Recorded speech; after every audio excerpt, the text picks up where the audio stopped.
Okay, good evening, everybody. I'm going to talk today about business heart surgery and why our businesses need to look different post COVID-19 than they may have done in the past. So, let me just, great, the slide's not clicking forward. There we go. So, I'm going to go through 5 things here very quickly. It's normally a longer talk than 30 minutes, but I've cut some slides out. We're going to talk about acknowledging the problem we've got in the world at the moment. We're going to talk about how to set our intention to do something about it. We're going to talk about why we need to perhaps lose some of our cultural and personal baggage along the way, and then engaging our heart and emotions in business, which will lead to authentic transformation and fulfillment. Oops, sorry, my slides are jumping all over the place. So if you don't mind, just cast your mind back to the days before industrialization. And actually, as I'm sure you know, many of you will have been to different parts of the world where these days are still there for half the world. There isn't mass industrialization. In those days and in these less developed parts of the world, people generally were their own boss. They worked flexi time, they worked at home, they fitted their work around their life. In this case, the guy's making some baskets, it looks like. He would gather those reeds from common land, take the reeds back and make the baskets. He wouldn't overgather the reeds. He knows next year he's going to have to make sure there's enough reeds for him to carry on making baskets. So he doesn't over exploit the planet. If he's got anyone else working for him, he makes sure that their work-life balance, if you want to call it that, fits around their family and their other needs and the other needs of the community. How things have changed. The Industrial Revolution and capitalism generally has really commoditized things. So in 3 areas I suggest to you today. So it's commoditized people. We call the people departments of our companies, for some strange reason I've never worked out, we call them human resources. They're not human resources, they're actually people. Let's not forget that. We've commoditized the land, the planet, and as many people now are realizing, that's all gone far too far. And finally, we've commoditized money itself, which originally was a means of transacting, just a simple means of exchanging goods. Well, obviously originally exchanged goods for goods, and it's the next stage on from that. Exchange your goods for money, which you can then go and buy other goods with. That's always happened to some degree. The Industrial Revolution massively sped up the process of change. Adam Smith, as I'm sure you have heard of, often acknowledged as the father of capitalism, he said it's not from the benevolence of the butcher, the brewer, or the baker that we expect our dinner, but from regards to their own self-interest. In other words, people stopped thinking in terms of the community, the planet, and they started thinking purely of themselves. Now, I'm not saying Adam Smith was great. I don't think he was in many respects, but he wasn't quite as bad, perhaps, as people made out, because he did actually say in another part of the same book that businesses were there, another function of businesses was to be there to pay taxes in order to pay for things that we all need, like roads, like government, schools, etc. So in the day, he wrote what he wrote in the heart of the Industrial Revolution, really. And to some degree, there was something that was absolutely fine about capitalism. That's not really what I've got a problem with. What I've got a problem with is the extreme version of capitalism that's developed massively, really since the early 1980s. So the last 50 years, we've seen this ridiculously extreme version of capitalism that's resulting in the whole thing breaking down. Acknowledging the problem is what we're doing at this part of the talk. And this part, to be honest with you, I've cut it down recently because it's a lot easier to talk about now. Most people realize it now that we have a huge problem. Many people, particularly during the pandemic, have realized we've got a system failure going on. How can it be right that 42 people hold as much wealth as 50% of the global population? The carbon problem that's resulting in climate change is widely acknowledged, despite the huge billions of pounds that the oil companies have spent briefing against the fact that there is climate change. That's what happens, and it's still happening. It happened with tobacco. It's happening with oil now. There isn't any climate change. Of course there is. Everyone knows that with any intuitive science with them. 350 parts per million is really what the maximum level of carbon should be in the atmosphere. We're now over 415. It's breaking down at a speed unimaginable even 20, 30 years ago.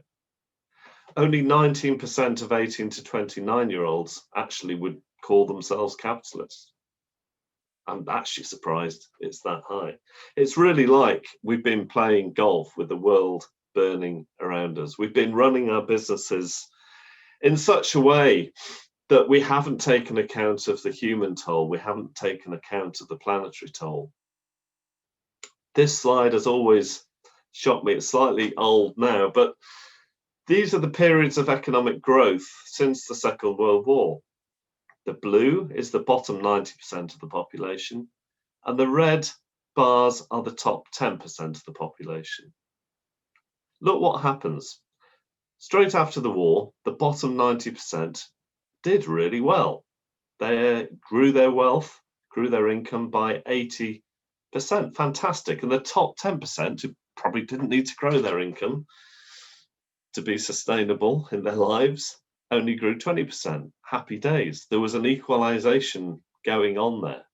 But look what happens to the blue bar as time goes on, and the red bar. These are just, to emphasize, these are just the periods of economic growth. So any recessionary or static periods aren't on the graph. As time goes on, the rich, got richer and the poor got poorer, to put it simply.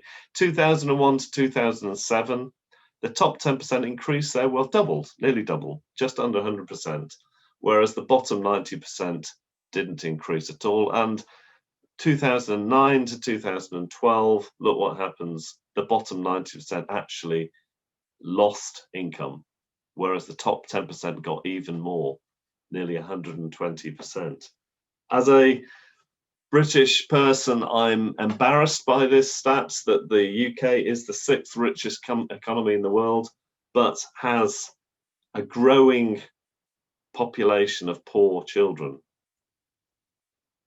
The number of children increased by 3% since 2011-12, but the children living in poverty has actually increased by 15%, 5 times more. So, just to summarize the first section here. So, Industrial Revolution, commoditization explodes. Capitalism becomes business, and capitalism become more important than community. We've lost community in many Western countries.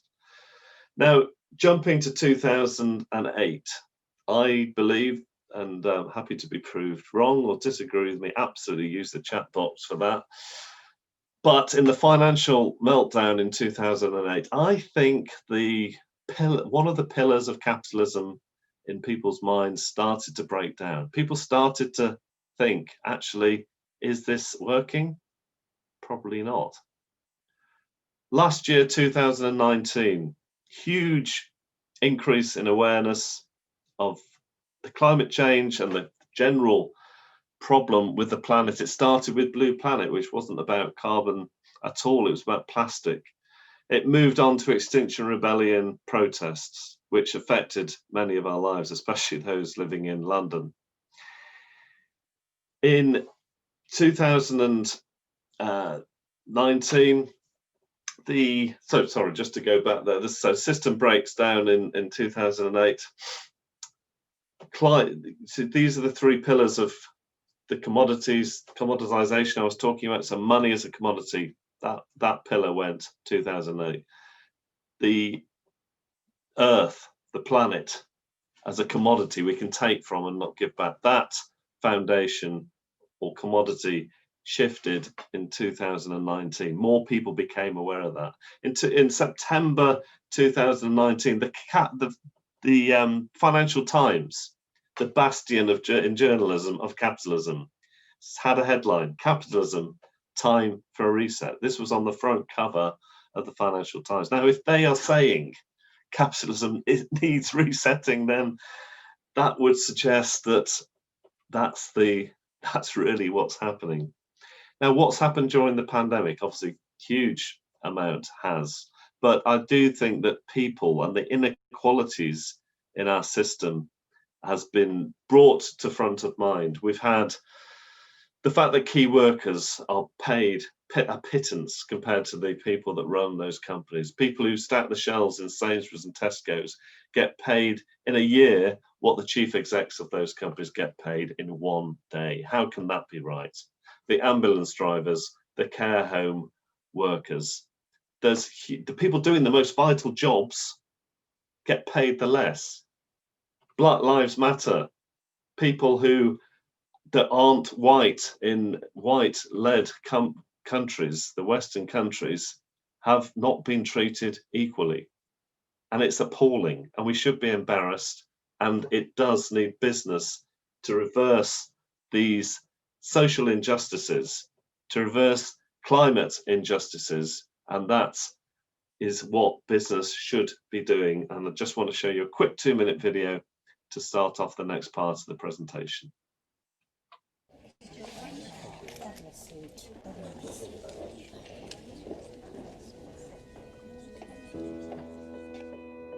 The CEO, posing for the corporate portrait. Business achievement captured in one precise moment, delivered with absolute conviction that you know exactly what you're doing and where you're heading. But is this what success is supposed to look like? To be lauded for profits alone?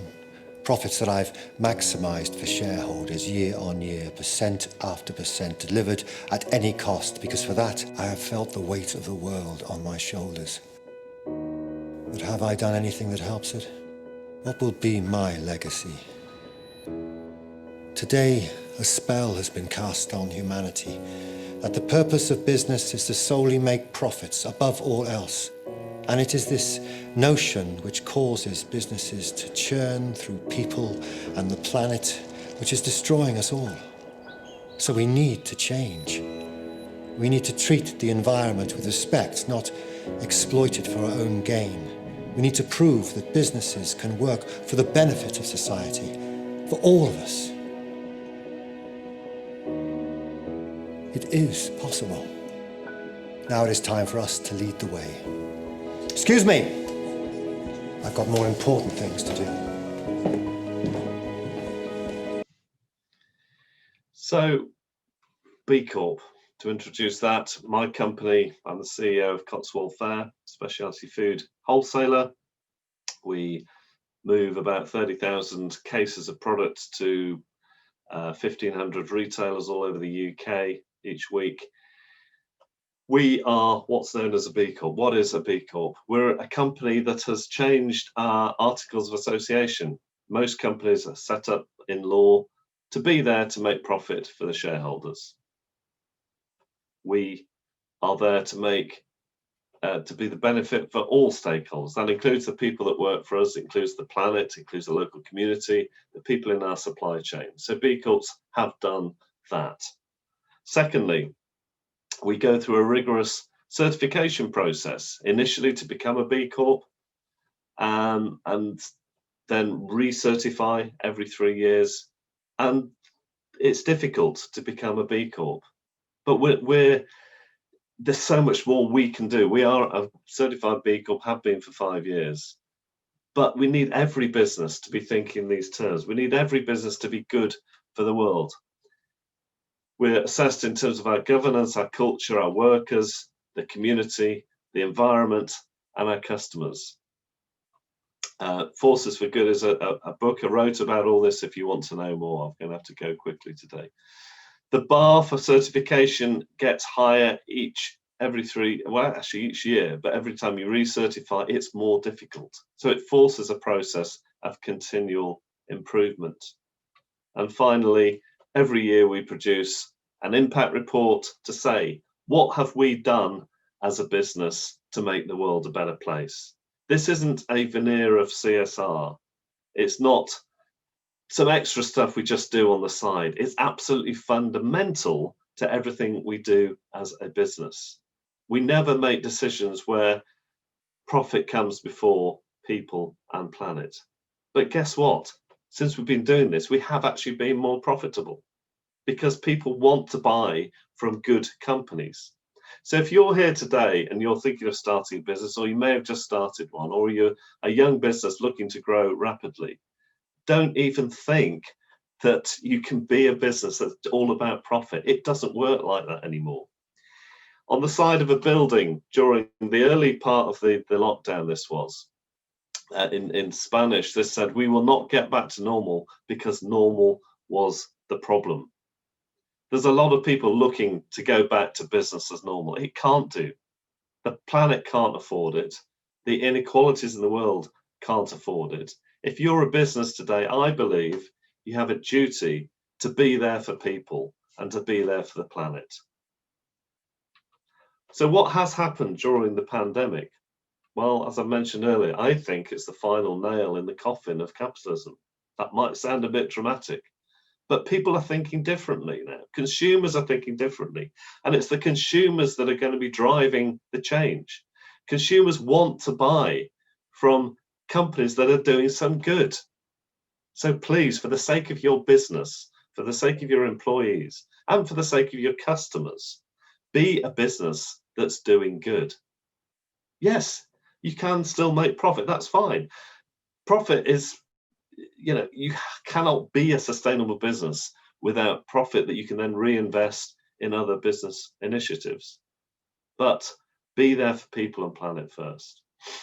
GDP as a growth of a country has become a meaningless measure of a country's success. I mean, I think that's very, very clear with the data that's coming out at the moment. We're obsessed with the finances of a company. How about how well people are, how happy people are? That would be a better measure of a country's success in my mind. It's been very obvious to me that the pandemic has polarized between good businesses and bad businesses. Some businesses have behaved fantastically well, and others have behaved really, really badly. And I do think that's going to carry on. The bad businesses, though, I believe, will decrease, and the good businesses will prosper and grow. So what are you doing? Are you putting people and planet first, or are you putting profit first? The other interesting thing that's happened is the huge move from global to local. Much more people now are thinking local. So if you're starting a business or you're scaling one up in a region, fantastic. You'll do well because people want to buy locally. They don't want to buy from corporate businesses that aren't doing this stuff. So you've got a massive head start on some larger businesses than you if you think locally and if you build trust and relationship with local people. Most people know this change must happen in their heart of hearts. Some of them might be denying it, but most business people now, I talk to a lot of them, they know they need to do their business differently. I know a guy who coaches CEOs who run some of the biggest companies in the UK, and they've been coming to him saying, we need to change our business. We need to do this differently. The pandemic has done that. So let's use it as an opportunity for change. So how do we create a better world through our businesses? That's one question, but I'd like to turn it around and say, how do we change in order to facilitate change in the world. So we've acknowledged the problem. I hope you can set your intention and engage your mind in order to do this and change our mindset from what we can get out to what we can give. That all happens in the kind of cortex part of the brain, the frontal lobes, and that's a great place to start. And many businesses I'm getting emails every day from businesses saying they want to change the way they do business. They've made that decision. So hopefully some of you are in that process during these times. But we need more than that. We need more than I should, I will, or I must. We need a transformation at a deeper level than that. It's a great place to start, no doubt at all.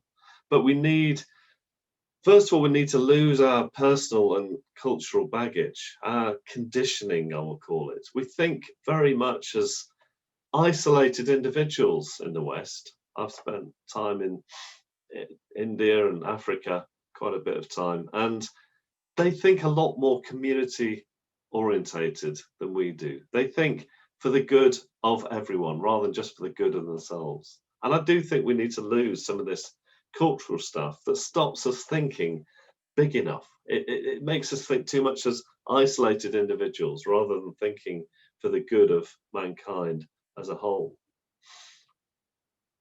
And that is all that stuff deep within, and I know various CEOs have had help breaking through in this, and they've not been the kind of people that can love very easily. They're not the kind of people that have felt it easy to show compassion to their workforce, and they've had to engage the help of people to help them to reach those deeper levels of love. Many of us as children haven't been loved very well. I know I wasn't, but demonstrably that is. My parents absolutely loved me. They just weren't very good at showing it. And if we haven't experienced that ourselves, it makes it a lot more difficult to give out that love and compassion to others. And that's at the very kind of heart, the essence of ourselves. That's something maybe some of us need to look at, is to lose some of our personal baggage. Secondly, losing our cultural baggage. We think differently. We've been brought up in our education process. What we've learned at home is to think very much, as I mentioned a minute ago, as an individual. We need to think in a much more transcendent way, if you like. So if the pandemic has shown us one thing, it's this, that the whole world is interconnected. If something can happen in a market in China that stops the whole world in its tracks, then that really shows us how interconnected we are. And we struggle in the West to think like that. We don't have that mindset. And I do think that we need to develop that interconnected feeling. If we did, we wouldn't have done the damage to the planet that we have, would we?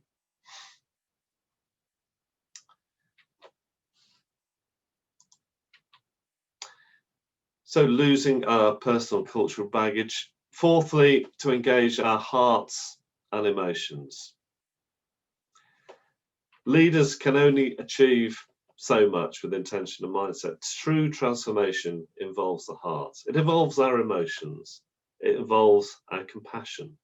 It involves love. Now, just imagine 5 years ago, if you used the word love in a business setting, well, I'm not sure I did in those days, but people would have thought you were some kind of new age hippie. Words like love and emotions can be used in the business setting these days, and they're needed in the business settings. It's good to show vulnerability to the people that work in your businesses. It's okay to cry in team meetings if things are going really badly. Now, you wouldn't want to do that all the time, of course, but true transformation involves an emotional connection. And too many of us in the past have had this kind of work mode that we slip into, and then the real person comes out when they get out of the car or off the train on the way home from work. No, it can't be like that anymore. If we're going to change the world through our businesses, we need to have compassion, and that does mean a release of emotion. So the three different parts of the brain, we looked at our intention, great start, the instinct and fears that maybe hold us back, we might need help with. The third one is releasing our emotions and empathy, which comes from the limbic part of the brain. That's where the empathy comes from, the emotional seat of our brain. And that's where love and compassion comes from. Just very briefly tell you a story of how I started getting a lot more passionate about the whole climate change area. I was doing a talk on businesses need to be based on people, planet, profit, holding those three equally, or perhaps profit and planet, planet and people ahead of profit. And I put this slide up on the screen, and it was a bit embarrassing because I started weeping on the stage. There's about 100 people in the room. What was happening to me? I kind of didn't realize at the time, but what I've realized afterwards was I was realizing through our damage to the planet, we are killing people in different parts of the world. All these people here are being flooded out of their homes. And it's through largely the pollution and damage to the increase in carbon in the West that's creating problems in different parts of the world. Now, climate change is an issue for everyone, but it's not going to be us that suffers first.